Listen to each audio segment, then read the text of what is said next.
Assalamualaikum warahmatullahi wabarakatuh. Alhamdulillahirabbil alamin. Allahumma shalli wa sallim ala sayyidina Muhammad wa ala ali sayyidina Muhammad. Amma ba'du.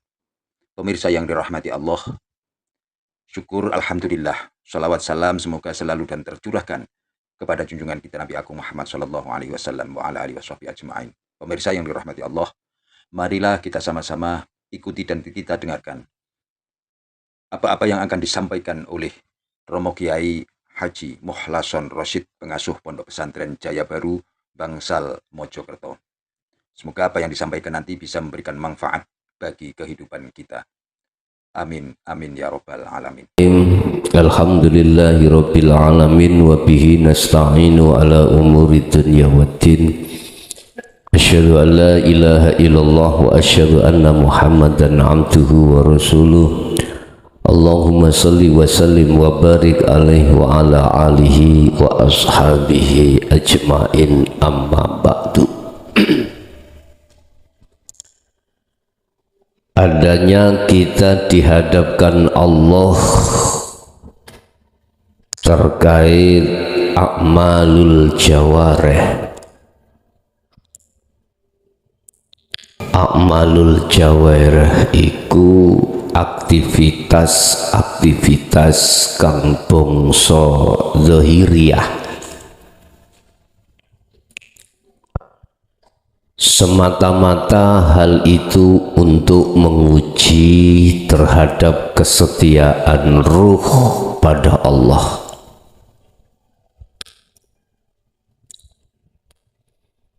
Adanya Allah menghadapkan ibadatul jawareh,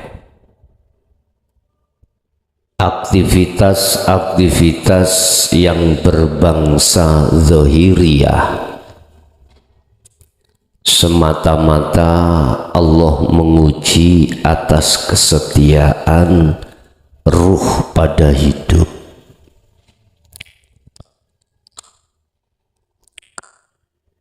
Bila mana ruh itu memperhatikan akhlak ilahiyah atau aturan-aturan hakikiyah, maka ruh itu dipastikan akan lolos dari ujian tersebut. Manakala ruh itu tergelincir dan mengikuti aktivitas zahiriyah, maka dipastikan ruh akan tidak bisa melewati ujian-ujian dari Allah, sehingga muncullah katanya berat, katanya ringan. Berat dan ringan itu alasan satu hati atau ruh dikarenakan mengikuti arus dari ibadatul jawareh. Itu yang pertama. Yang kedua,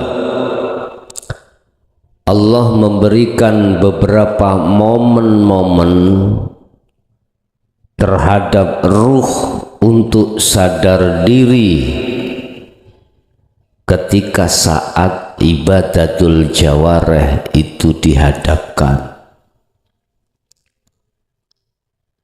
Tatkala ruh itu tidak membuat dan menjadikan momen itu di dalam akhlak ilahiyah, pasti ruh itu akan menunda-nunda untuk bermakrifat pada Allah. Sebab sampai kapanpun Pak Bu, jasad iki gak ono marine, laksana repot iku gak no entek tu estu, repot ngene repot ngono. Sehingga lewat tausiah pada malam hari ini Makalah yang 26 kitab Hikam memberikan judul Jangan Kau Tunda satu amal untuk dibarengi akhlak ilahiyah. Jangan menunda kau bertemu Allah dalam satu amal. Jadi judulnya ya seperti itu. Jangan kau menunda kemakrifatan pada Allah dalam setiap amal. Sebab Allah menghadapkan amaliyah apapun itu yang secara zahiriyah yang disebut ibadatul jawareh iku gak ono enteke. Mungkin sampeyan dulu waktu belum mengenal ajaran Rasulullah di jalur hakikat ini sering dengar begini, Rabi niatono ibadah, ngoten nggih, nyambut gawe niatono ngibadah, ngingoni anak bojo niatono ngibadah. Mosok nate krungu nang lokalisasi niatono nate boten nate.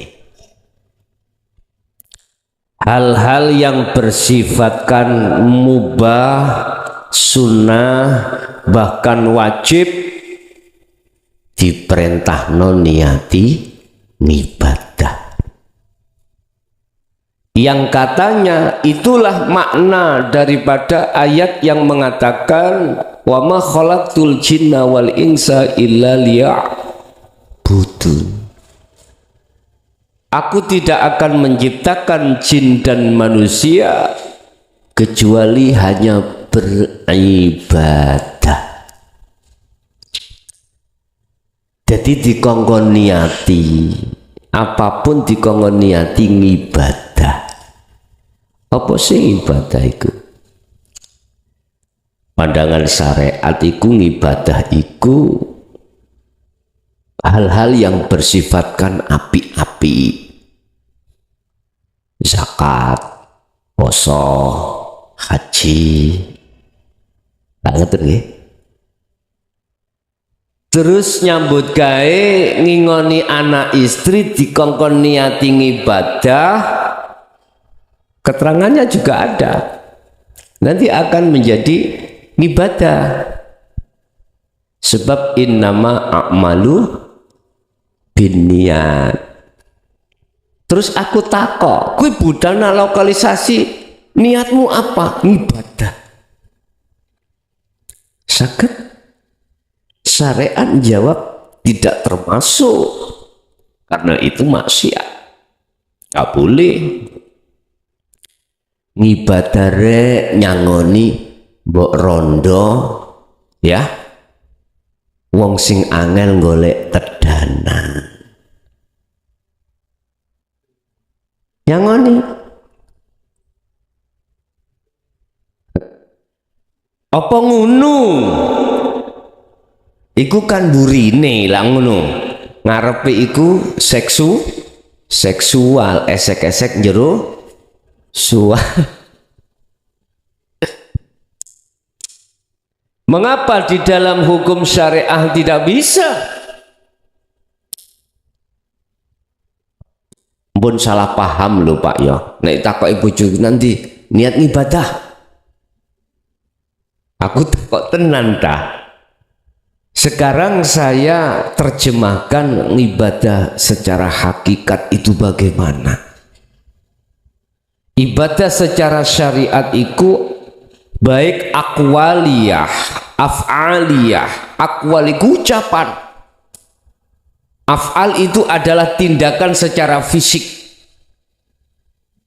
Itu cenderung kebaikan, maka secara syariat dikatakan ngibadah.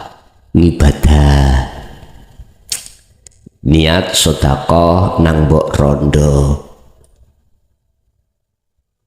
Iki niat bener lho Pak, gak niat krono esek-esek lho ya. Mboten. Saknore aku ndelok wong kae durung payu blas. Diwenehi 500. Terus piye jawabane yang bersangkutan? Sakniki apa meneh Mas? Sampeyan yo jawab, enggak. Aku hanya sedekah nang awakmu. Kira-kira ngono ah. Gak usah ngenteni meneh. Saiki ae ngono. Wis, nyun sewu. Ibadah adalah sesuatu perbuatan atau ucapan yang bersifatkan kebaikan ing miturut agama. Tidak dibahas tentang bagaimana hatiku, enggak. Syariat lho Pak ya. Sing penting niat ibadah. An-niyatu fil qalbi, niat iku nggone ning jerone ati. Gak iso Pak sampean iki mang nyambut gawe utawa apapun niat ibadah iku gak iso secara hakikat mboten saged. Ibadah dari kata abdun, apa sih, budak, awulo, buruh, apa maneh bahasa tren iku budak iku apa? Kuli, kuli ya. Ngabdi, ruh iku ngabdi nang Allah. Dikatakan ngabdi, ruh itu sudah tahu siapa yang diabdi. Ngoten Pak. Berarti harus ma'rifat. Itulah ibadah secara hakikat. Jadi yang katanya kita niat ngibadah, manakala hakikatnya ruh tidak bisa likok datang Allah, itu ngibadai cidro, celah. Secara hakikat tuh ya. Makanya mengapa secara syariat tendensinya itu insya Allah diterima. Insya Allah. Mengapa selalu memakai insya Allah? Karena tidak tahu. Antara ya dan tidak itu tidak tahu. Insya'a lamun ngersa'ake sapa Allahu Gusti Allah, lamun ngersa'ake. Pertanyaannya, Allah ngersa'ake apa? Nerimo apa nolak? Kalau nerima ada syaratnya. Laksana orang minta itu harus ketemu dengan yang dimintai, orang yang dimintai. Misalnya si A rumah Mojokerto, si B Jombang, si A pengen jaluk dikabulno permintaan si B, si A harus ke Jombang bertemu si B. Makanya ayatnya ud'uni jalu osiro ni ingsun, artinya ruh itu kudu ketemu ingsun Allah.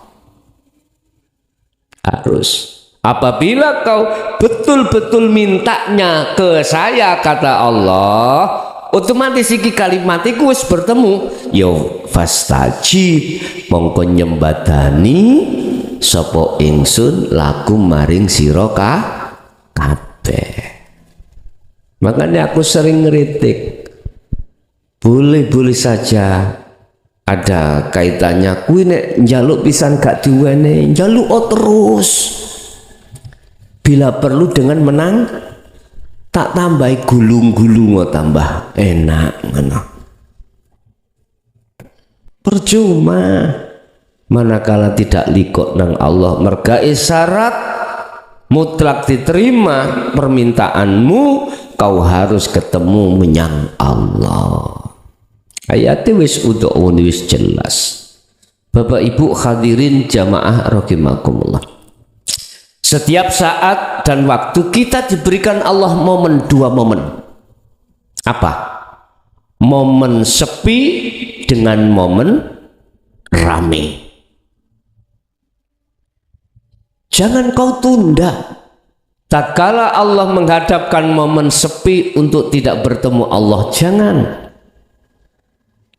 Juga jangan kau tunda momen yang rame, kau tidak bertemu Allah.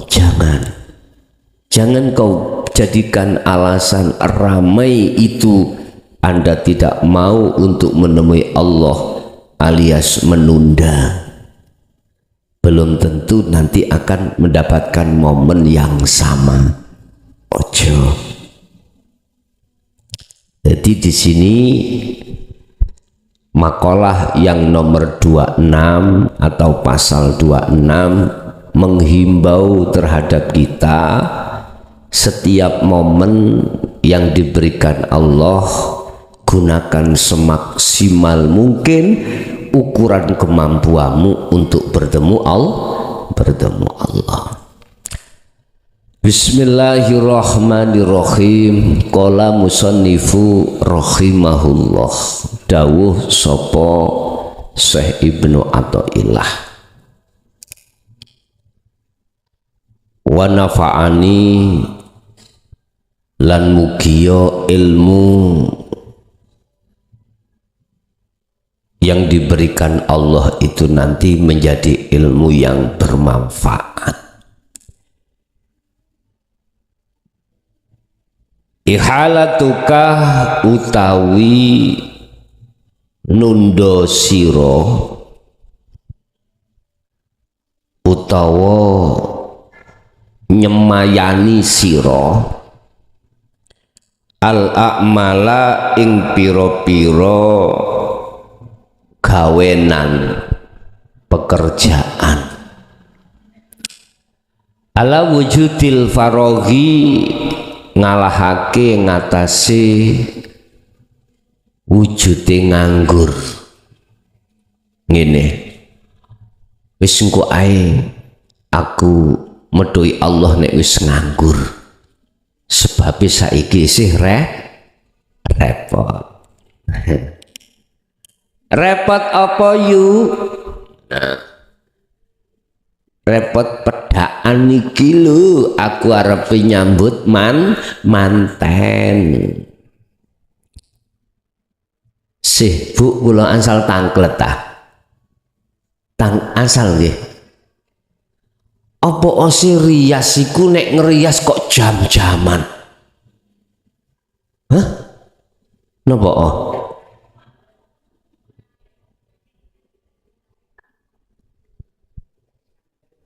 Oh, cek nih kandel.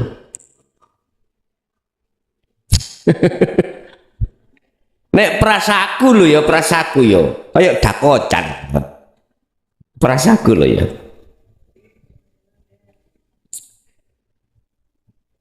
Ikhalatuka utawi oleh ngundur utawa nunda sira al-a'mala ing pira-pira penggawean iki akmal kondisi ala wujudil farog ngalahake wujude rampung utawa wujude jenengan iki waktu senggang iku min ru'unatin nafsi tondo setengah songko kumprungi bahasa Indonesianya apa? Sembrononi jiwa iro. Nafsi di sini saya maknani jiwa atau ruh. Tatkala panjenengan iki direpotkan jasad tentang amaliyah, apapun itu amaliyah apapun ya, kok kau jadikan sebuah alasan untuk tidak bertemu Allah, sementara kau semayani engko ae ketemu Allah di waktu sepi atau waktu nganggur. Ini merupakan satu kebodohan hati pada Allah. Sebab apa? Sebab Allah itu tidak hanya di tempat nggon sepi saja, Allah juga bertempat di nggon rame. Bukan maksudnya Allah butuh tempat, enggak. Kita mengatakan tempat karena kondisi, momen, situasi. Lihat di dalam surah Al-Insan ayat 25, bagaimana sibuknya Rasulullah ketika saat mulai pagi sampai sore berdagang. Ketika sampai pagi, mulai pagi sampai sore bersosialisasi, berinteraksi dengan sesama manusia, sesama makhluk. Beliau diperintahkan Allah, wazkur isma rabbik, tetep ati dikongkon eling nang Gusti, artine eling ketemu. Bener ayate wadkur esim jeneng, tapi maksudnya mboten medui jeneng. Medui bahasa Indonesia menemui, tetapi ini menemui Allahnya, menemui yang mempunyai nama itu, bukan sebuah nama Allah. Itu hanya sebagai simbol secara fisik, simbol secara syar'i, tapi hakikatnya ruh menemui terhadap yang memiliki nama Allah. Akhirnya muncullah beliau mengajarkan adzikru bisiril asrar. Nah, di situ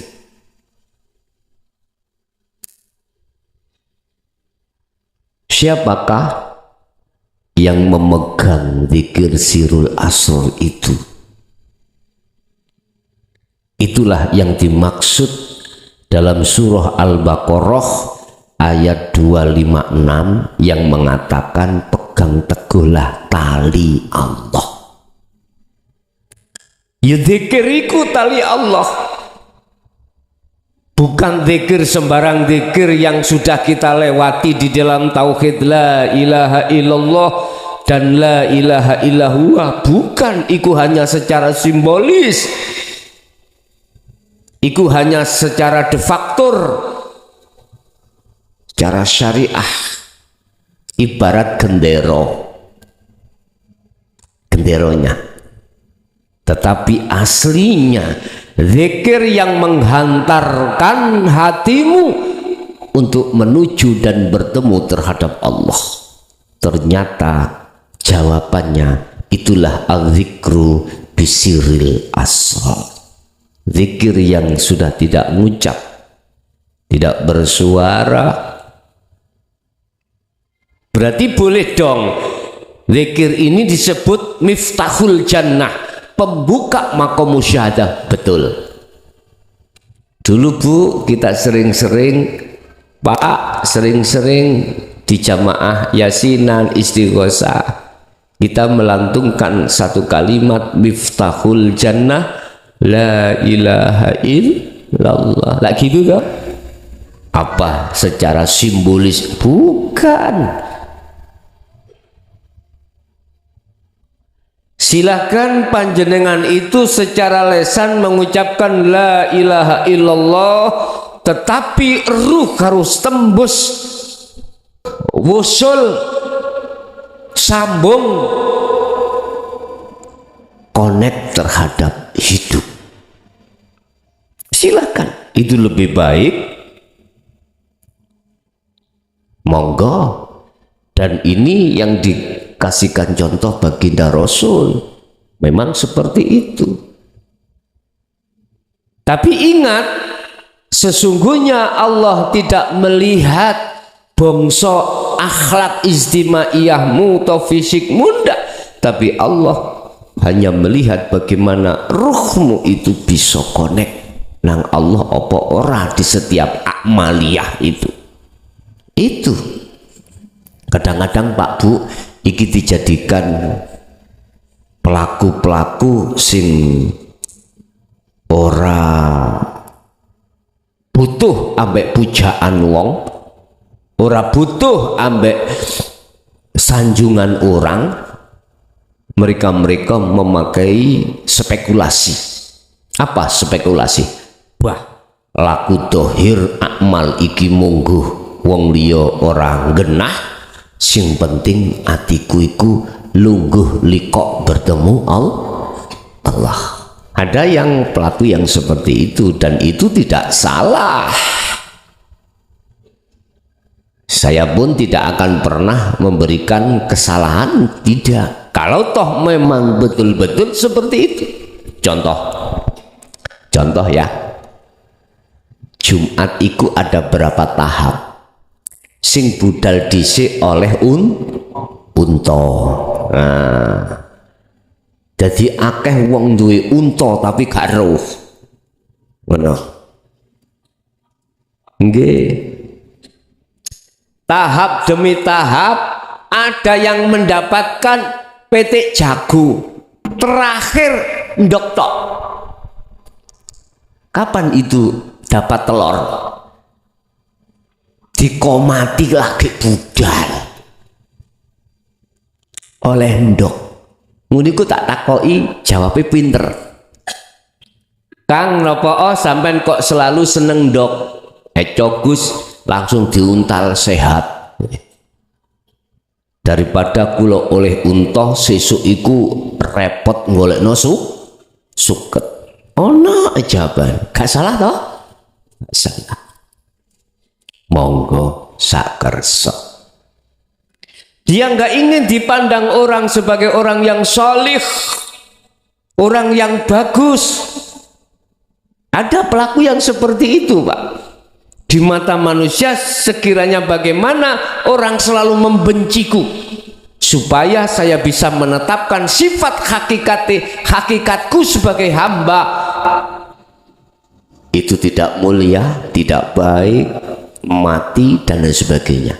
Jadi rasa rumangsa ning ati iki cek gak dadi rasa wong apik, sebab apik iku dadi sifate Allah. Sebab aku iku rumangsa rupaku rumangsa rasa lan rumangsa puja keakuanku, sebab ada yang muja. Orang memujaku iku sebab karena beberapa alasan, bisa karena ilmu, menjadi alim, bisa menjadi kaya, sebab hartanya banyak orang yang muja. Wis aku moh ngono kuwi, ben wong liya iku ngarani aku sampah masyarakat, tapi hatinya bersih keluarnya, ora apa-apa. Wis iki Ramadan, wong padha poso, aku cek dikira wong gak poso, nggawa glali karet, ngerti glali karet? Utawa perkara apa dikecapi, cek dikira wong mangan waktu awan, otomatis iku kan diarani wong gak poso, agak dibenci wong to ya. Padahal mung kecap-kecap gak delep. Iso uga wong modele gawe lakon ngono ae. Iki jenenge wong goro-goro, gawe goro-goro. Ana sing model kaya ngono. Nggih. Wis aku cek di benci wong gak pantes. Gawe celana rawak rawek. Gak lanang gak wedok gawe rawek, wong ngarani cek wong elek. Padahal artinya dia selalu berzikir. Terus ada Pak Bu model wong sing kaya ngene iki. Ngono kuwi ya rapopo. apa? Anu Gus, aku nek gawe sarung, gawe jas, gawe ane muncul atiku rasa apik akuku. Oh, ngono ta. Terus bagaimana sikap sayang seperti ini? Aku yo malah ngegongi. Terus no, nek pancen iku atimu iku jenjem nang Allah seperti itu, monggo. Tapi belum tentu si B itu seperti kamu.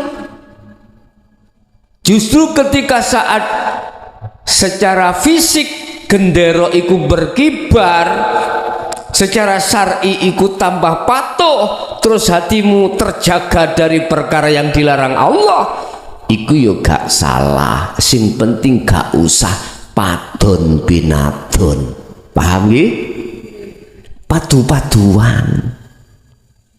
Oh, kalau jari sing rawak-rawek kalau cek disawang wong. Padahal atine gak ono kono. Ojo madu. Silahkan Anda lewat jalan ke situ menuju Allah. Saya lewat jalan ini nggak sama. Jangan menjadikan perbedaan itu saling lok-lokan.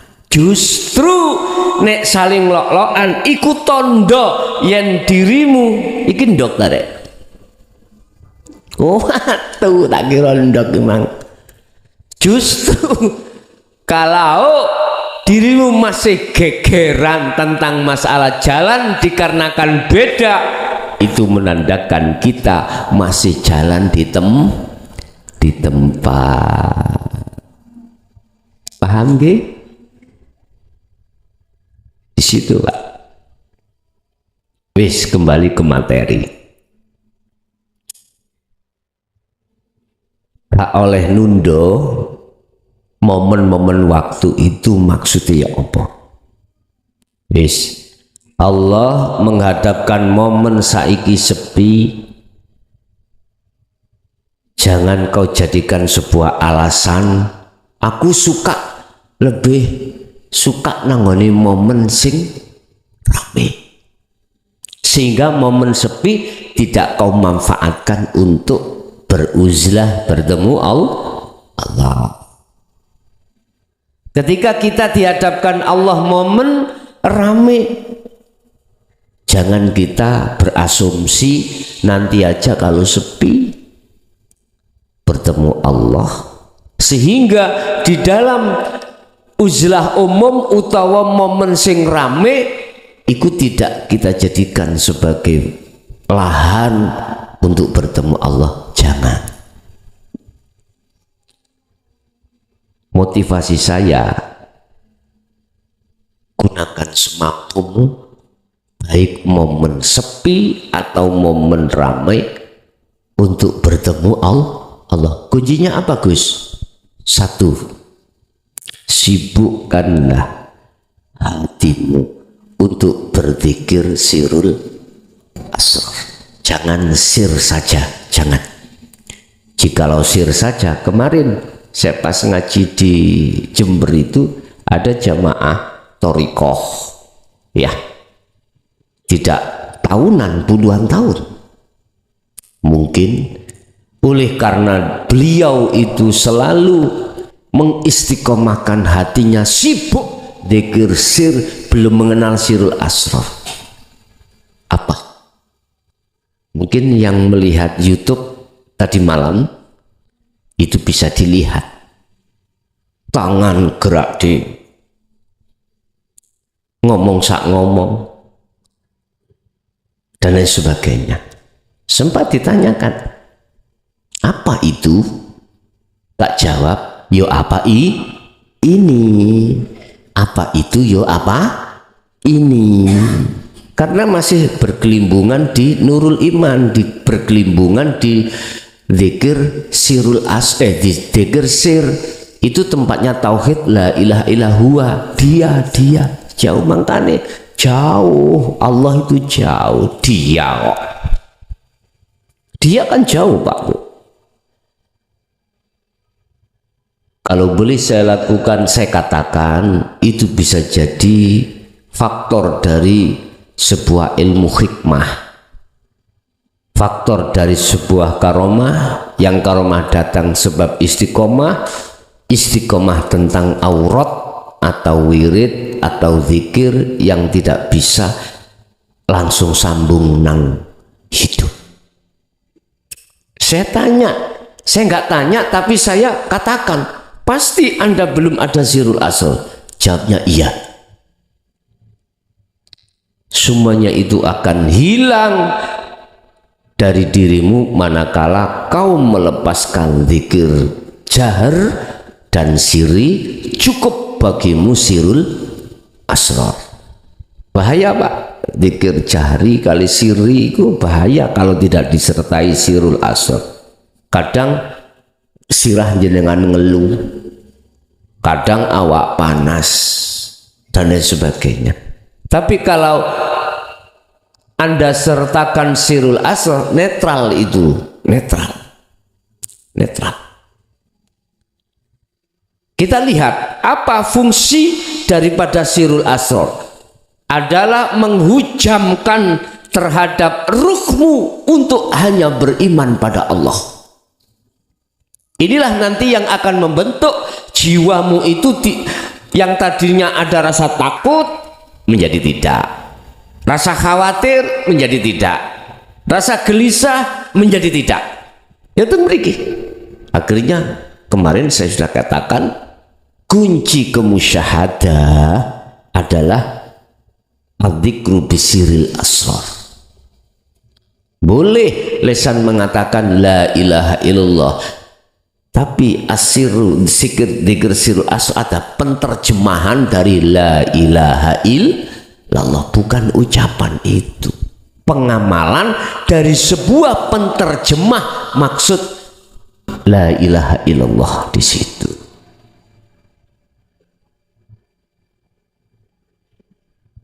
Bapak Ibu hadirin rahimakumullah.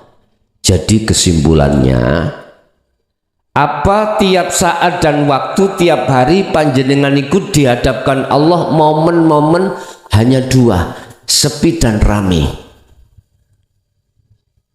Jangan kau menunda kesempatan yang diberikan Allah, momen dua itu sebagai alasan untuk tidak bertemu terhadap Allah. Jangan. Iki kalau miturut makalah Syekh Ibnu Athaillah di dalam kitab Hikam pasal 26. Seperti itu. Berarti kita tetap harus melakukan, menyibukkan hati untuk berzikir terhadap Allah. Dengan cara beginilah Syekh Ibnu Athaillah mengharapkan semua murid supaya bisa usul ma'rifat Allah.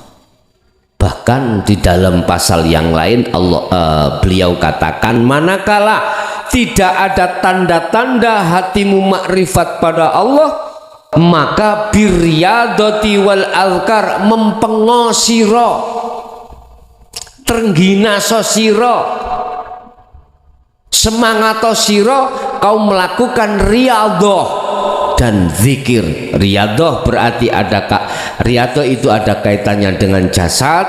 Ojo mangan neka luwi, ojo ngumbi neka ngelak, ojo turu neka ngantuk. Gunakan dan jadikanlah hatimu selalu wal azkar, berzikir. Itu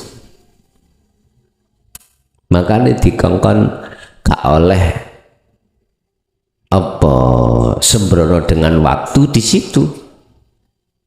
Tapi kok sih tetap jikalau Anda belum menemukan tanda ma'rifat dalam hatimu pada Allah, lakukan mempengi riyadhah, mempengi zikir. Tanda ma'rifat sederhana Pak Bu. Tanda ma'rifat itu sederhana. Sampai tidak tak paksa untuk jadi maksum, enggak.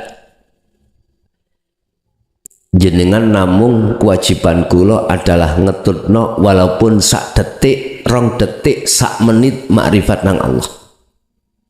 Apa itu? Syarat makrifat ketemu Allah kan cintanya hati terhadap selain Allah yang sudah kadung menancap secara totalitas harus hilang. Harus hilang.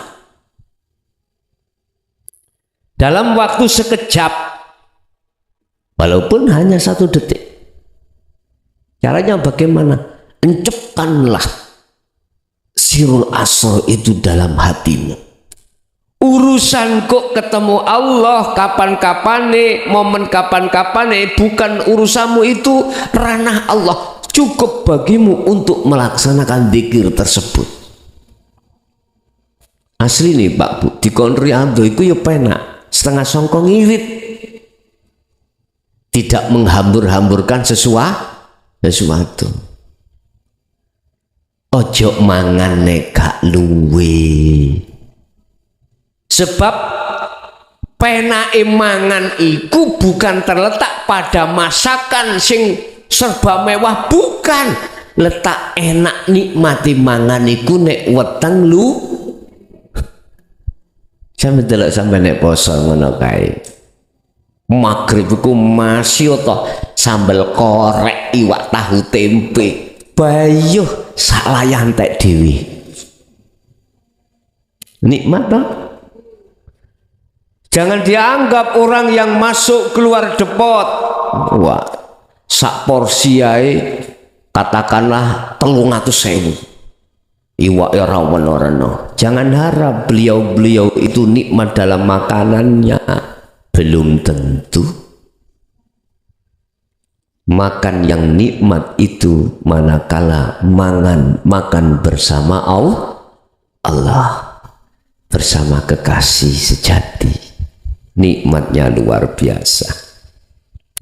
Beristri dan bersuami yang bahagia itu adalah tatkala Anda bersuami dan beristri pada Allah.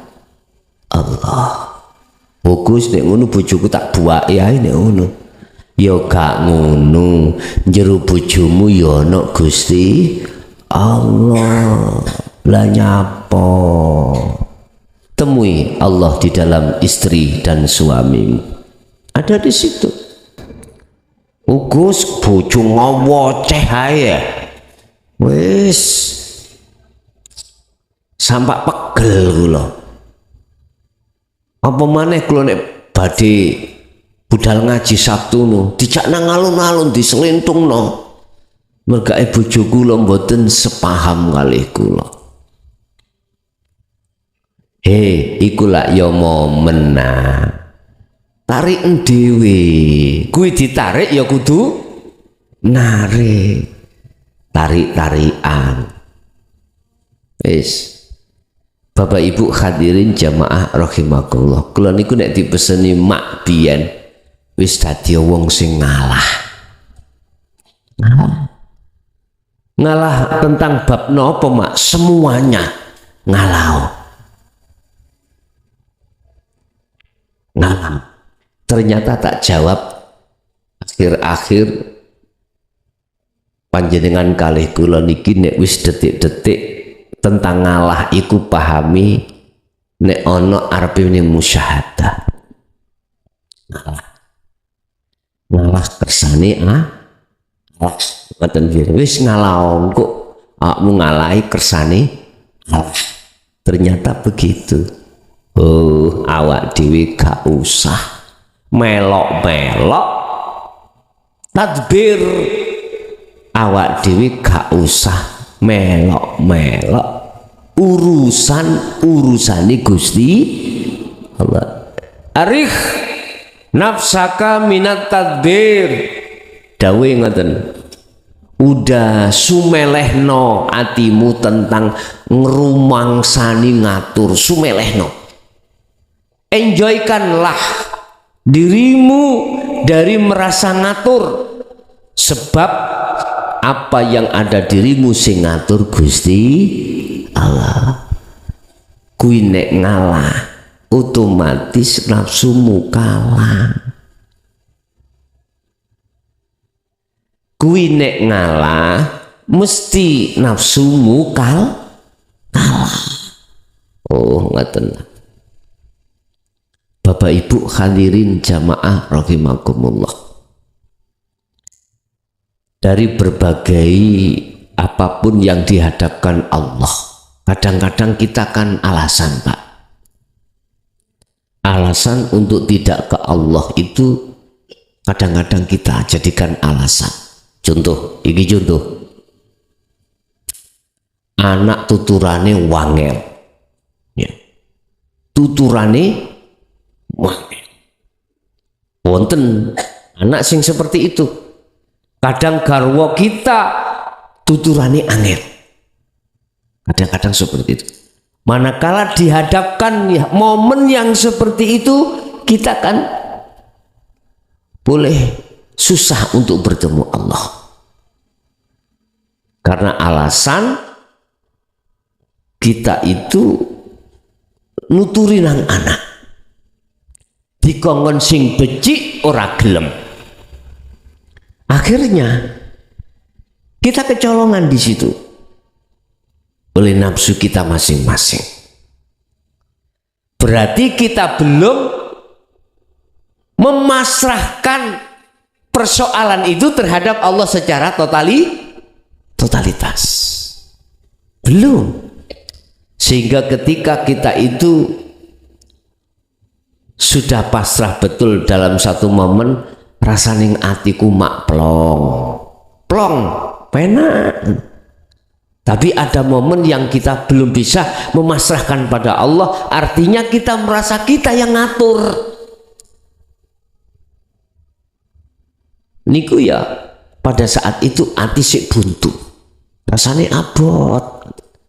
Bapak Ibu, kalau toh memang ini proses dalam kehidupan kita untuk sampai pada Allah, ya ora apa-apa. Cuman kan aku ngingat, pasti kita akan dihadapkan persoalan yang seperti ini, siapapun Anda pasti. Setidaknya itu dibuat pengingat, oh iya aku gak oleh nunduk bertemu Allah karena alasan iki mang seperti ini. Wis terakhir, udahlah, semampu yang ada pada diri jenengan, yang ada pada diri jenengan, jadikanlah momen apapun semaksimal untuk bertemu Allah. Caranya apa? Wis kecono terus taline Allah, yaiku zikir sirul asra. Bapak Ibu hadirin, itu apa yang bisa kami sampaikan. Mungkin aku mohon maaf dalam minggu ini sampai hari Sabtu, manakala ngajinya banyak yang saya liburkan, khususnya yang rutinan, mohon maaf karena momen-momen arek pondok podo repot atau ya. Jadi mohon maaf, barangkali pengajian rutin mulai minggu ini sampai Sabtu itu banyak yang saya liburkan dikarenakan memang persiapan diri kita pada acara besok Sabtu ya. Aku memang dipeseni wong tua biyen, kuwi nek duwe gawe aja undang-undang. Ojo. Tapi nek diundangi kancamu duwe gawe teko. Ngoten. Paham maksud kula? Estu. Kula mboten ngundang-undang. Ya ta? Mboten undang-undang, gak oleh memangi. Ya sing biasanya napa jenenge berlaku di tengah masyarakat itu lho Pak. Mak apa nyunatno undangan, terus ngerabekno undangan. Hal yang seperti itu dilarang saya. Dipeseni tiang sepah, ojo kuwi nek duwe gawe undang-undang. Ngerabekno jaran undang. Makanya jarane kata rabek-rabekno. Tapi kui nek diundangi selagi ada kesempatan, ada waktu, teko. Tetap kayak ngono kui. Jadi saya sekali lagi mohon maaf bila mana tidak undang-undang. Andai kata saya undang-undang nanti undang-undang tahlil. gitu ya. Undang-undang rupane tahlil atau khol ngoten mawon. Wis, kita masuk pada sesi tanya jawab. Barangkali ada yang perlu tanyakan, monggo kami persilakan. Assalamualaikum Bi.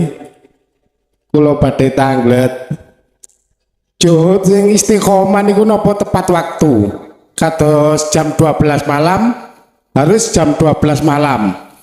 Selain itu tidak istiqomah. Yang kedua, saya mau tanya makola, wong urip kudu iso nguripi marang urip. Wong urip kudu iso adeg jejeg nang sikile awake dhewe. Aja mung uripno wetenge kale manuke mawon. Niku artine menapa?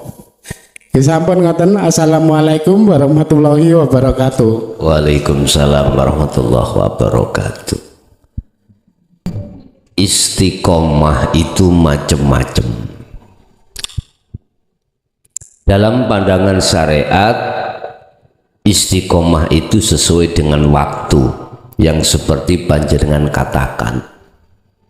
Istiqomah kuwi setiap bar subuh maca ngene. Tepat waktu. Iku istiqomah miturut pandangan syariat. Manakala pandangan hakikat disebut istiqomah iku macam-macam, Pak. Ada istiqomah setiap detik, ada istiqomah setiap menit, setiap jam, setiap hari, dengan waktu yang tidak ditentukan. Tidak. Artinya kalau hati ini sering melakukan zikir walaupun waktunya tidak sesuai, itu disebut istiqomah. Karena apa? Hakikat tidak mengharapkan karomah. Endingnya panjenengan zikir itu menemui Allah, bukan menemui yukaromah. Mboten lho, Pak. Coba kalau di syariat kita dulu pasti mengharapkan tekani karomah.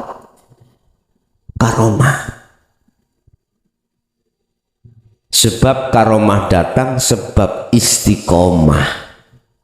Istiqomah apa yang kita lakukan. Karomah itu tekane tidak disangka-sangka, Pak.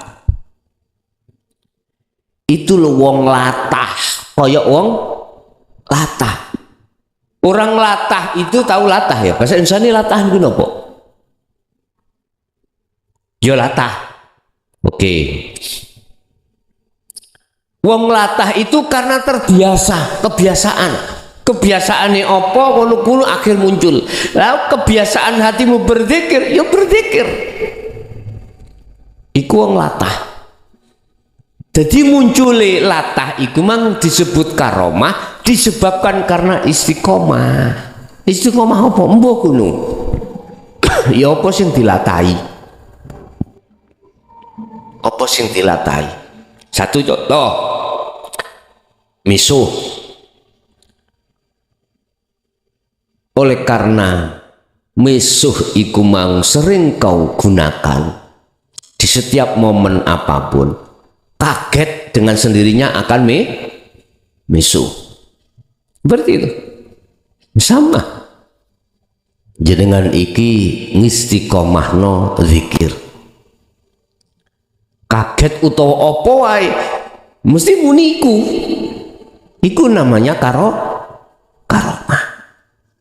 Nah, secara hakikat nyun sewu endingnya itu bukan karomah. Endingnya bertemu Allah. Makanya tidak ditentukan waktu, sebab Allah itu di segala waktu. Wis, itu yang pertama. Yang kedua, tentang wong urip iku kudu iso nguripi urip. Iku maksudnya apa?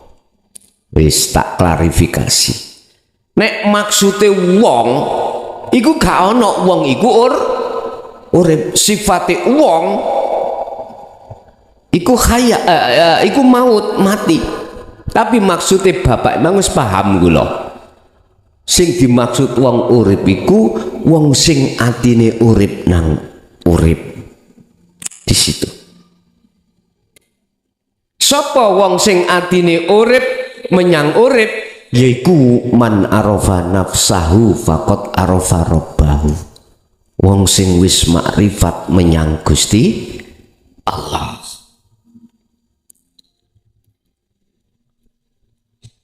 Mohon maaf, terusi pertanyaan ojo menguripi manue ambek apa Mang? Ambek wetang nih. Iku ahli butun. Ahli butun itu terkenal kita ketika saat masih di momen tauhid la ilaha illallah dengan huwa. Iku pasti seperti itu. Jadi bahasa nguripi menyang urip iku adalah hanya orang yang hatinya sudah hidup, ruhnya sudah hidup, bukan ruh lagi. Ruh itu sudah jadi hidup, bukan ruh lagi. Baru bisa. Kalau tidak golongan itu mboten saged, Pak. Sebab apa? Sebab sudah kita alami ketika saat kita manusia itu ketika belum mengenal hidup yang sejati. Penggawean sampean kali kula nggih ngoten tok. Ya wis sing diopeni ya syahwatul farji ambek syahwatul batni. Syahwatul farji berarti uripe manuk, syahwatul batni berarti uripe kebutuhan kabeh sedaya manungsa iku prosesnya dari arah situ dulu. Itu bentuk innalillahi. Cuman kapan sadarmu masuk di dalam ruh yang hidup? Biar sesuai dengan pertanyaan tadi. Oleh karenanya fattabi'uni yuhibbukumullah. Ikuti aku. Ojo ngikuti liyane, ikutono aku. Jare Pak Gendut, penak-penak nek ikut aku.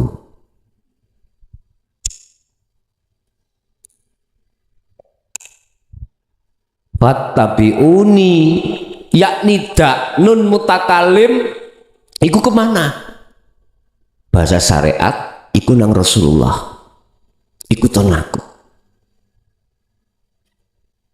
Kebanyakan manusia itu ngikuti Rasulullah iku syariat tok. Kak iya ini gak santri nih, nggih mboten. Nggih tenan. Itu namanya mandeknya tauhid kita hanya di la ilaha illallah. Belum ke anta, belum ke ana, belum. Padahal Rasulullah demi Allah menyampaikan tauhid la ilaha illa ana. Bukti bukaan di dalam surah Al-Anbiya. Muncul wahyu Allah yang mengatakan, Muhammad, aku tidak akan mengutus utusan sebelummu. Berarti maksudnya juga kamu. Kecuali tak wene wahyu inti untuk menyampaikan terhadap umat tentang tauhid la ilaha illa ana ilaihi annahu la ilaha illa ana. Sampaikan terhadap umatmu sehingga bisa sampai padaku. Makrifat maksudnya.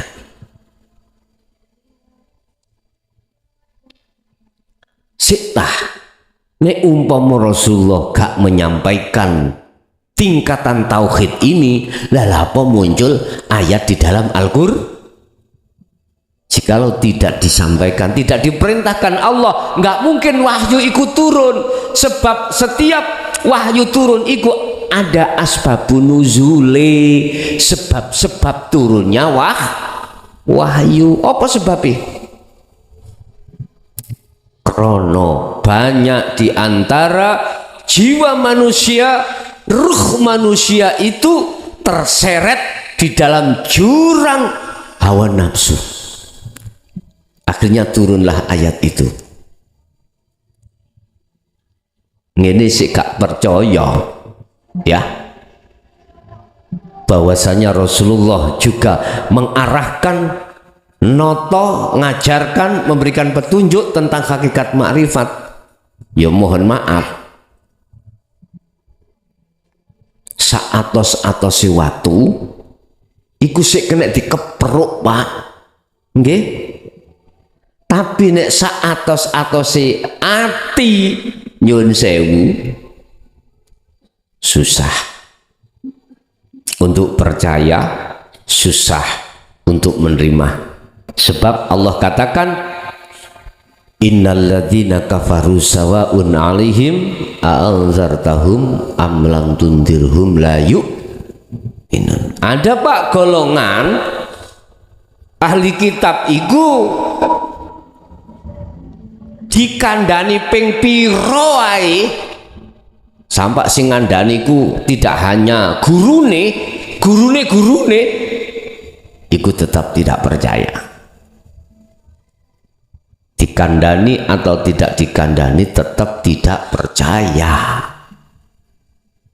Kapan percayanya dia itu? Hatta idza ja'atuhumus sa'atu baghtatan. Percayanya dia itu ketika detik-detik ajal menjemputnya. Berarti waktunya sudah habis. Terserah. Makanya kula ngaji nang diwai ngomong dulur kula sing ana ulama kiai sing durung mengenal ini dan kenalkan pada dirimu. Santri-santri sing durung kenal dan kenal tentang tauhid ini. Sebab kita tidak tahu di belakang kita ada sesuatu yang mengagetkan, yang itu terjadi dan pasti. Apa itu? Kematian. Jadi Pak, itu bisa dilakukan hanya terhadap hati yang sudah hidup, ruh yang sudah hidup. Ada lagi, monggo. Assalamualaikum warahmatullahi wabarakatuh. Waalaikumsalam warahmatullahi wabarakatuh. Saya mau tanya Gus, kalau ingin masuk surga itu harus bisa melewati alam yang gelap gulita dan alam yang padang sekali. Di alam gelap itu sangat menakutkan dan tidak bisa melihat apapun. Kalau bisa keluar dari alam gelap itu lalu masuk ke alam padang. Di alam padang itu tidak ada matahari dan bulan, tapi sangat padang sekali. Rasanya sejuk dan enak sekali. Kalau bisa keluar dari alam padang itu lalu masuk pintunya langit tingkat 7. Kalau bisa masuk pintunya langit tingkat 7, berarti roh tersebut bisa masuk surga untuk selama-lamanya. Kalau tidak bisa masuk pintunya langit tingkat 7, jangan harap bisa masuk surga. Memang seperti itulah perjalanan menuju ke surga itu. Yang saya tanyakan ialah orang-orang yang ahli zuhud besok kalau mati, apakah rohnya dimasukkan ke alam gelap itu atau tidak? Dan apa namanya alam gelap dan alam terang tersebut? Demikian Gus, mohon penjelasannya. Assalamualaikum warahmatullahi wabarakatuh. Waalaikumsalam warahmatullahi wabarakatuh. Memang benar makalah atau pernyataan atau nasihat kui itu tadi.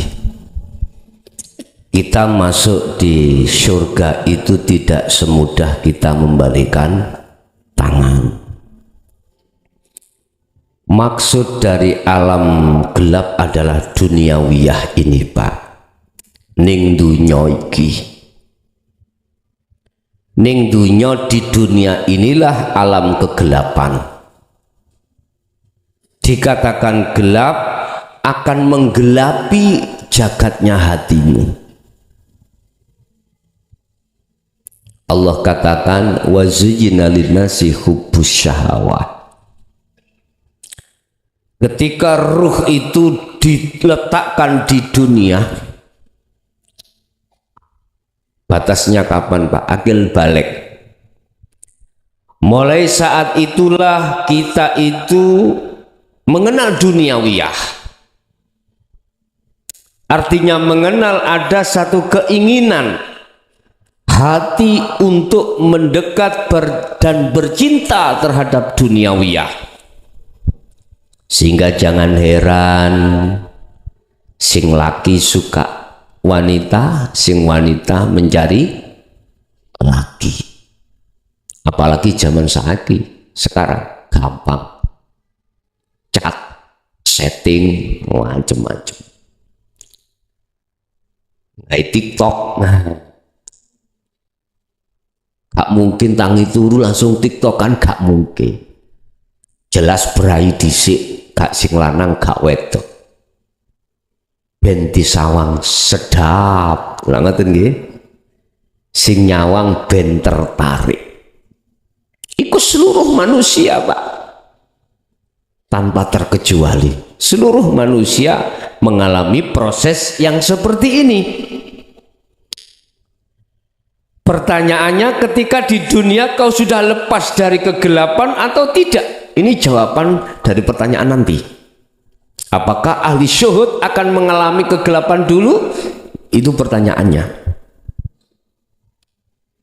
Sekarang di dunia ini kita sudah lepas dari kegelapan enggak?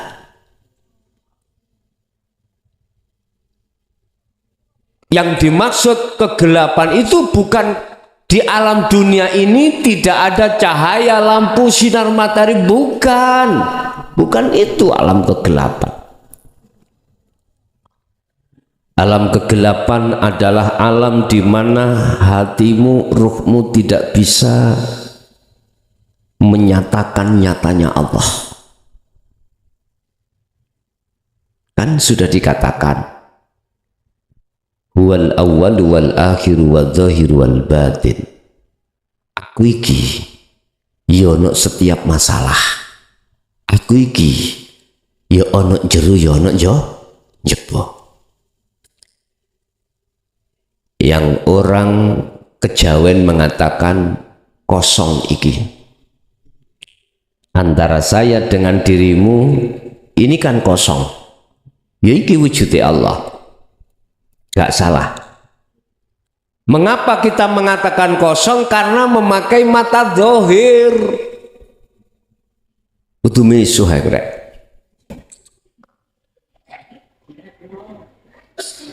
Coba kalau memakai mata hati ainul basiro, justru yang kosong itu adalah pola fisik Anda duniawiyah ini. Justru yang kosong ini yang wujud. Makanya perkara-perkara selain Allah inilah yang kami sebut sebagai duniawiyah, yang menggelapkan ruh panjenengan, menggelapkan alam jagat di hati. Selama kita belum mengusir kegelapan ini, dipastikan besok di akhirat juga mengalami seperti ini. Pasti itu kakak enggak. Makanya mengapa Rasulullah katakan ada di dalam Al-Quran juga katakan ada golongan bighairi hisab, tanpa dihisab.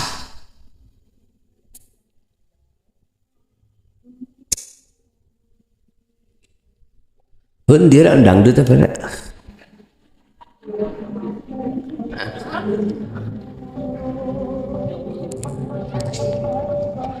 Ini biar aku dilenggut-lenggut aja goleki.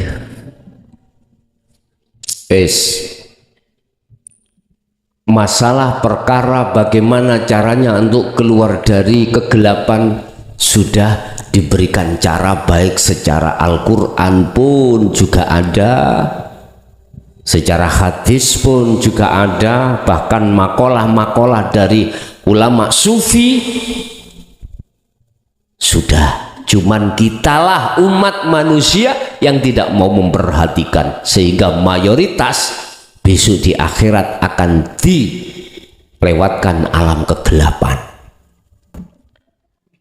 Nggak akan mungkin bisa melewati mereka itu. Udah, ahli syuhud lah ketika saat di dunia alam kegelapan sudah hilang, maka saya pastikan besok di akhirat pun tidak akan mengalami satu kegelapan. Enggak, karena kita di dunia ini sudah melewati kita. Ruh kita, maksudnya bukan jasad tapi ruh, sudah lepas dari kegelapan itu. Tadi saya katakan yang menjadikan ruh gelap itu karena di dalam jagatnya ruh disebut kulub atau beberapa hati, atau hati itu masih bercinta terhadap selain Allah. Makanya Rasulullah katakan, jikalau kau lepas alam itu, gelap itu, baik dunia maupun akhirat, fattabi'uni, ikuti aku. Jikalau cintamu diterima oleh Allah, ikuti aku. Gue jadi kekasihnya. Gak mungkin Pak kekasih itu dikon liwati proses-proses koyok duduk kekasih ini, gak mungkin. Contoh, misalnya jenengan iki garwani kabak apa terserah, misalnya kabak tentang masalah surat menyurat, gak mungkin sampai teko disik dikerekno, gak mungkin. Justru kebalik, walaupun kui teko keri dikongkon lewat belakang, itu pasti. Gak mungkin dijarno ngawanteni antri, gak mungkin, boten mungkin. Misalnya sampai niku duwe pacar kekasih, mbuh kate ngurusi apa, tekone kok ya keri, jelas sampean parani dhewe, sampean gawa nang jero kantor. Tetet selesai sudah. Gak kadik proses-proses yang aneh-aneh kaya umumnya wong ini mboten. Jadi ahli syuhud ketika di dunia alam kegelapan sudah sirna, maka saya pastikan demi Allah tidak akan mengalami alam kegelapan. Saya qulu lana ladina qalu udkhuluha bisalamin aminin. Malaikat itu gak kereng, buka boten. Tapi ku takzim Pak, takzim. Nyun sewu, sampean gembul wong dodol minyak wangi, ambune wangi gak? Sampean gembul wong dodol iwak, amis betul. Yes kuwi.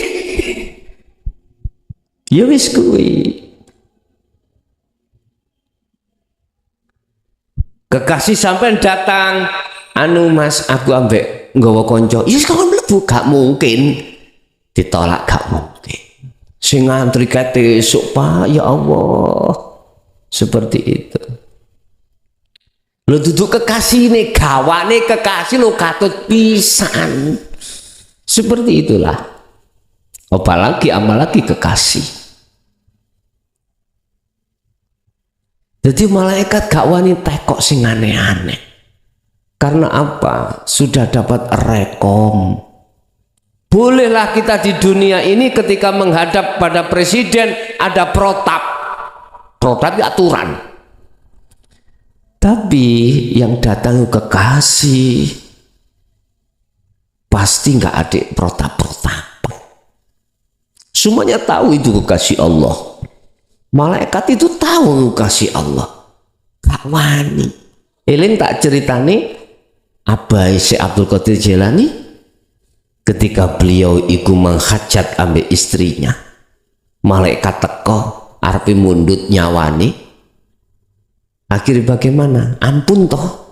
Allah sendiri yang turun mengambilnya. Setelah kumpul ambek garwani, jadilah janin namanya Syekh Abdul Qadir Jailani.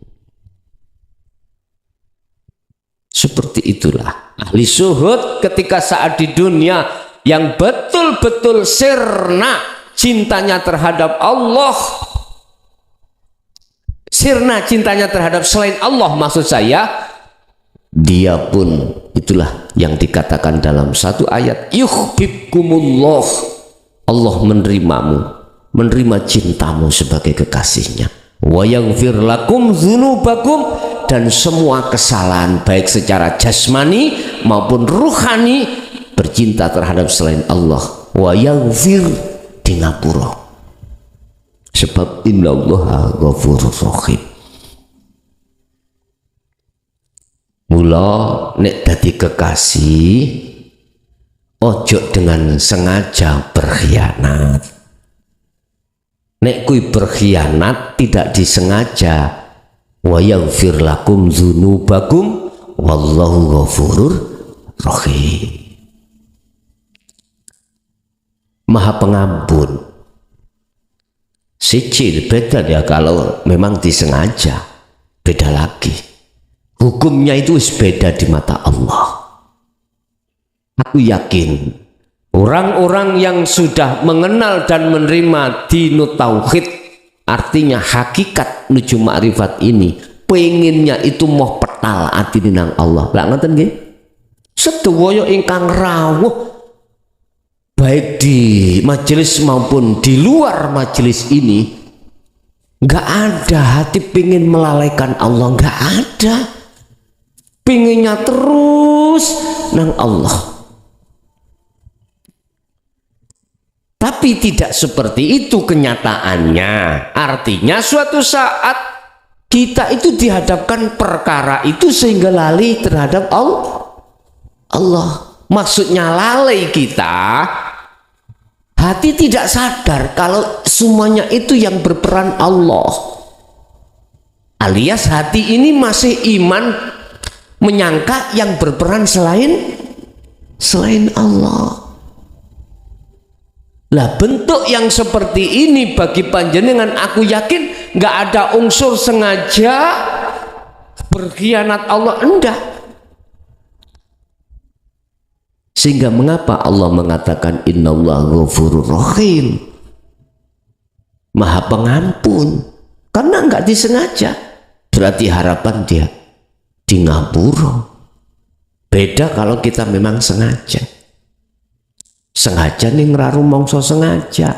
Ketika saat kita dulu seperti itu. Yukhati'unallaha walladzina amanu wa ma yahda'una illa anfusahum wa ma yash'urun. Bapak Ibu hadirin, jadi kesimpulannya kita ketika di dunia sudah melewati beberapa latifah di telinga, suara terdengar, akhirnya hati masuk menemui Allah di dalam suara, di mata latifah kita melihat sesuatu secara fisik, tapi hati kita melihat Allahnya yang wujud. Hidung kita mengambu sesuatu, hati masuk di dalam ambu itu wujudnya Allah.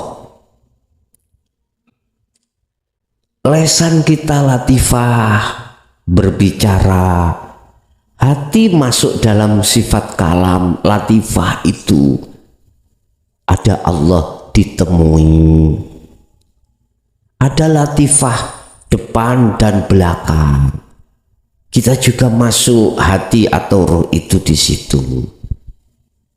Maka itulah yang kami maksud sampai telah melewati langit 7. Sekarang dikembalikan jenengan, sudahkah pernah Anda untuk melakukan melewati beberapa latifah ini? Jawabannya belum, manakala Anda belum ditauhid la ilaha illa anta wa ana, belum. Kalau sudah di situ pasti sudah. Berarti kita tidak hanya melewati alam yang gelap, Tapi kita juga sudah melewati latifah 7, latifah 7 tadi. Akhirnya disitulah yang sering kami sebutkan kunci musyahadah itu di zikir sirul asr.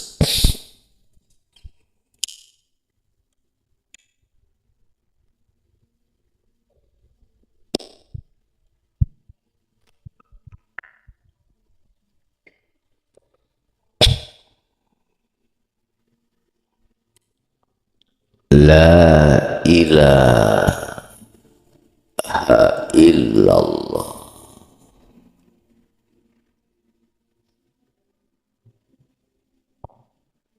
Ini tauhid proses kita yang pertama. Kedua, la ilaha illa huwa.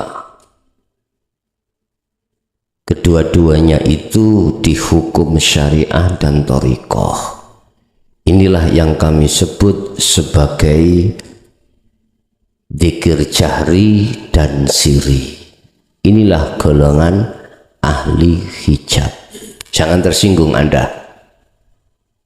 Jangan tersinggung. Saya mengatakan ini karena kritik membangun. Supaya tauhid Anda naik. Mereka berdua ini ada di alam mukhadoroh dan mukasafah fakot hanya. Percaya nggak percaya, Anda sendiri yang merasakan. Ini ahli hijab. Dikatakan ahli hijab, hatimu masih menganggap bahwasanya Allah itu samar, Allah itu gaib. Karena bahasa nama, bukan yang memiliki nama. Karena bahasa illahua, dia jauh.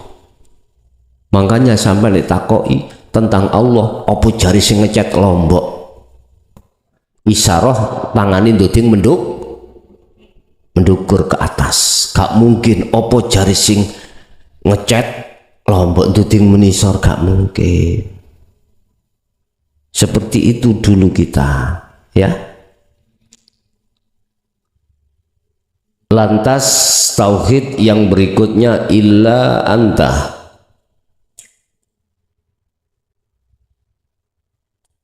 Illa anta. Yang terakhir puncaknya adalah illa ana.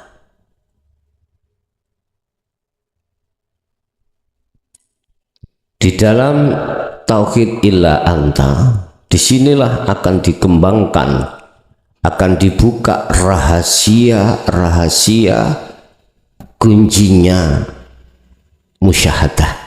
Makanya disebut sebagai dzikir sirul asrar. Di dalam sirul asrar itu ada dua. Satu masa pembersihan kotoran hati yang disebut hubus syahwah. Itu diletak di syu'arul basyirah menuju ainul basyirah. Itu yang pertama, pensucian. Dalam dunia tingkatan tauhid itu proses tahalli. Ada dua. Setelah masuk di ainul basyirah, disitulah proses tajalli. Nek sing arep mang illahu illallah dengan illahua, ini takholi, ada di takholi, Pak. Iki pasti kabeh takholi. Aku ngeritik ini semata-mata demi kebaikan dirimu. Tatkala kau masih ada di illallah dengan huwa, pasti hatimu masih suka dipuja orang, suka diwahkan orang, suka pengikut banyak, enggak suka pengikut sedikit. Sehingga dengan kalammu pernah mengatakan tidak ada matahari dua, supaya kamu tidak keluar dari jeratan di situ.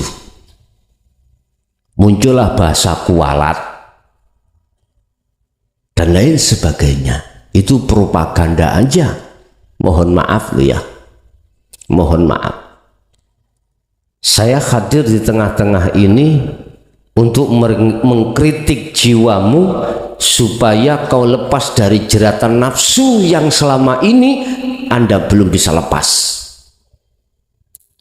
Masuklah di tauhid la ilaha illa anta, berarti belajarlah jalur Rasulullah di hakikat supaya bisa makrifat, berarti tauhid illa ana. Ketika sudah di pintu ainul basirah sampai hakul basirah, inilah yang ku maksud panjenengan itu sudah sampai di la ilaha illa ana. Jadi la ilaha illa ana itu nanti terbuka sendiri, manjing sendiri, makommu itu dengan sendirinya akan meraih mahkota yang namanya la ilaha illa ana, karena di situ hanya diduduki hanya kekasih Allah, selain itu tidak.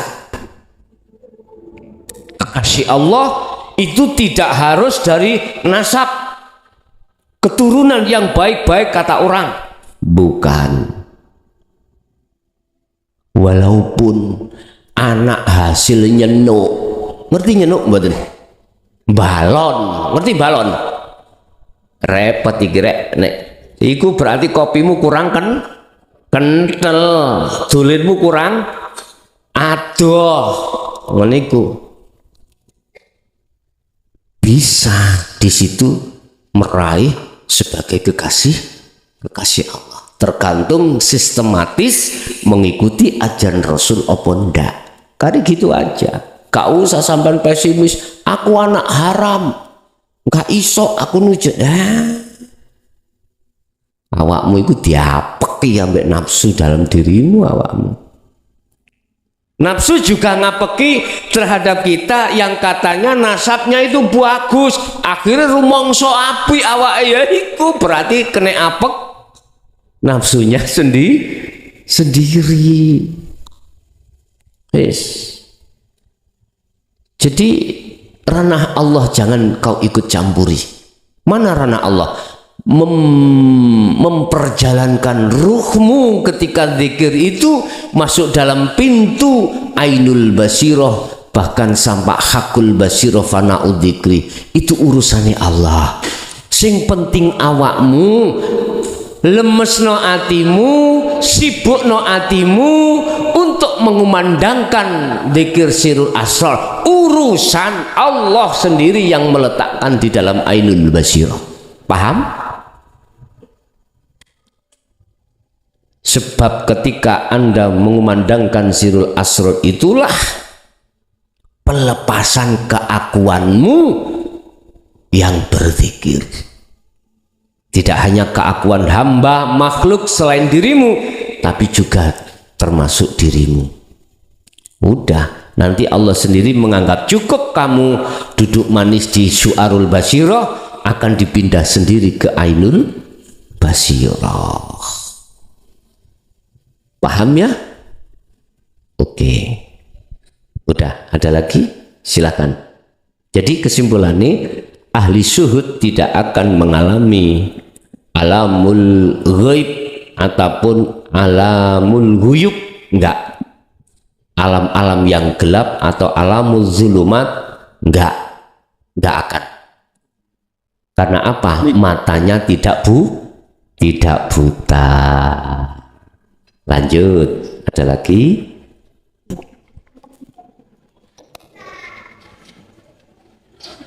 Assalamualaikum warahmatullahi wabarakatuh. Waalaikumsalam. Ngapunten saderenge Gus, kula niki enten tiyang tanglet dateng kula masalah nggih tasik swarga niku wau. Swarga iku sing bener mlebu apa munggah niku sing pertama. Kaping kalih niki bab kula kiyambek masalah pengalaman kula kiyambek niku ngenai dikir Sirul Asror niku wau. Kula niki awak pegel kabeh. Mantun ngoten kula pijet dateng Lintu desa Gus. Niku umum tiyange niku pun tuwek sekitar umur 90-an mriku tiang estri. Begitu kula mengkurep dipijet ini Gus, berhubung dikir asror ngerasakaken saking nikmati niku sampai barang-barang niki nggih tangi. Mantun ngoten, begitu kajenge mantun kula dikengken mlumah kalih mbahe niku wau. Wis mlumah. Barang mlumah kula mlumah niku mbah niku kok berubah Gus. Berubah niku kados enom, kados widodari nek sakniki ngon dikatakan kados artis.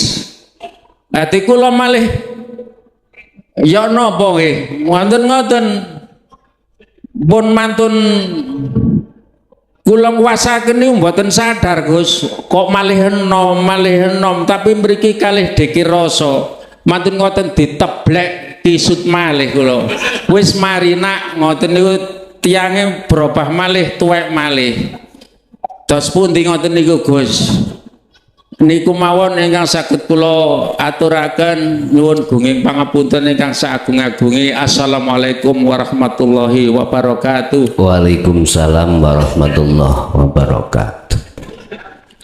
Kalau bicara jannah, setahu saya di Al-Quran itu tidak memakai kalimah Allah. Setahu saya memakai fil jannah. Alal jannah itu tidak, setahu saya tidak pernah ketemu. Fil jannah. Ada yang ilal jannah, kalau Allah tidak. Maksudnya apa?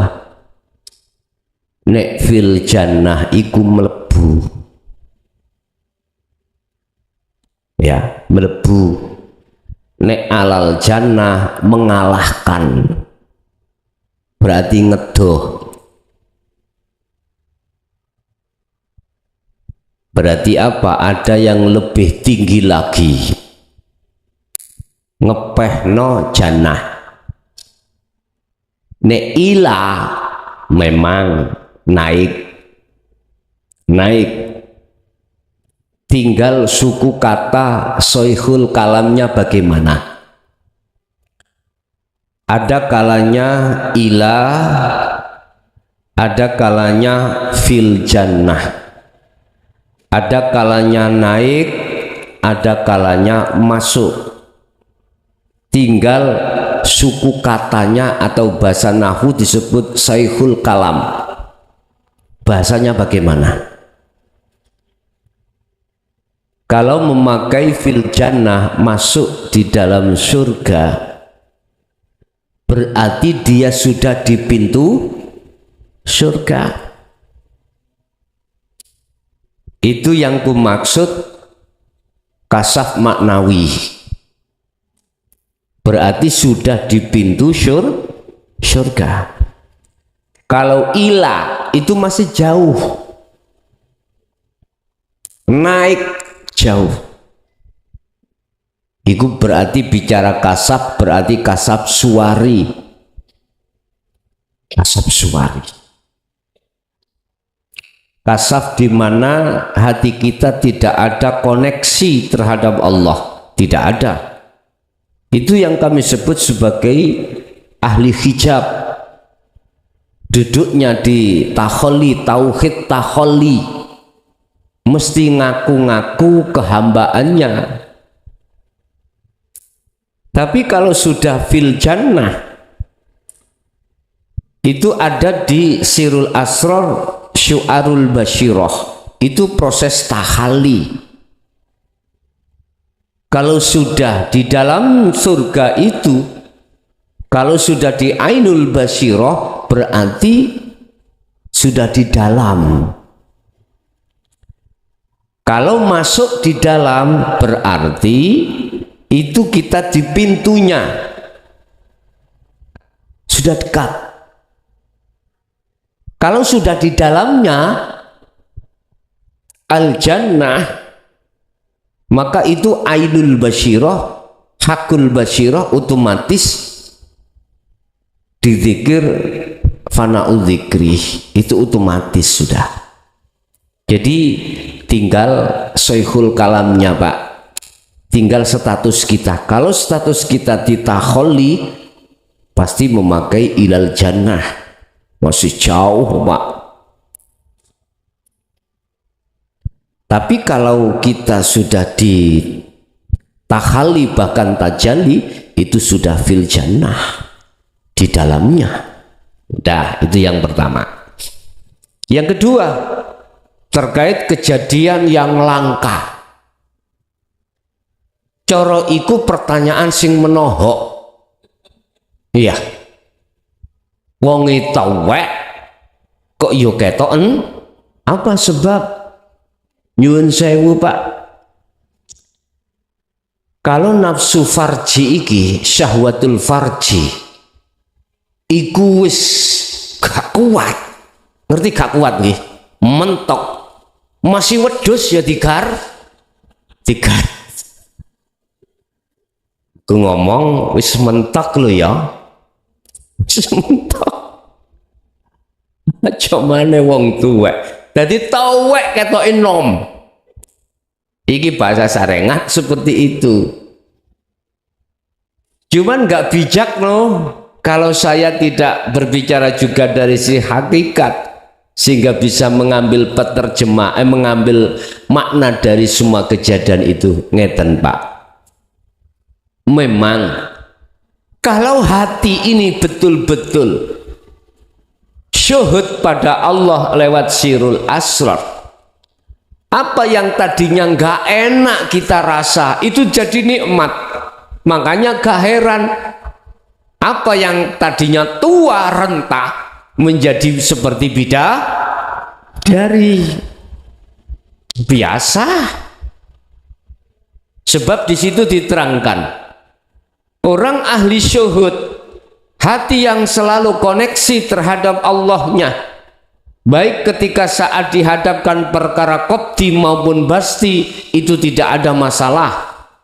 Dihadapkan qobdi, semuanya itu serba kekurangan. La khaufun alaihim walahum yahzanun. Mereka tidak ada rasa khawatir, rasa gelisah, karena mandangnya cuman Allah.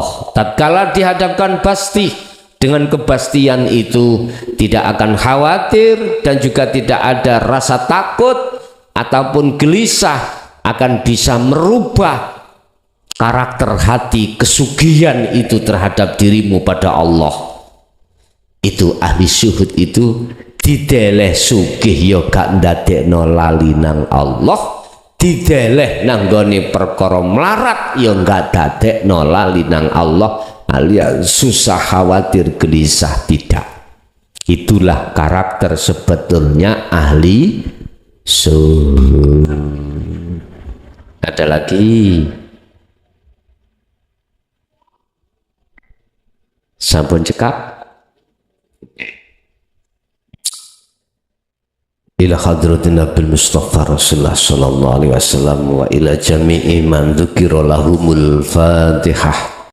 Pemirsa yang dirahmati Allah, begitu tadi uraian dari Romo Kiai Haji Mukhlashon Rosyid. Semoga apa yang disampaikan dan didawuhkan tadi bisa menjadikan ilmu yang bermanfaat bagi kita semua, yang akhirnya apa yang kita amalkan dan kita lakukan menjadi lebih sempurna. Amin amin ya rabbal alamin. Kurang lebih mohon maaf. Assalamualaikum warahmatullahi wabarakatuh.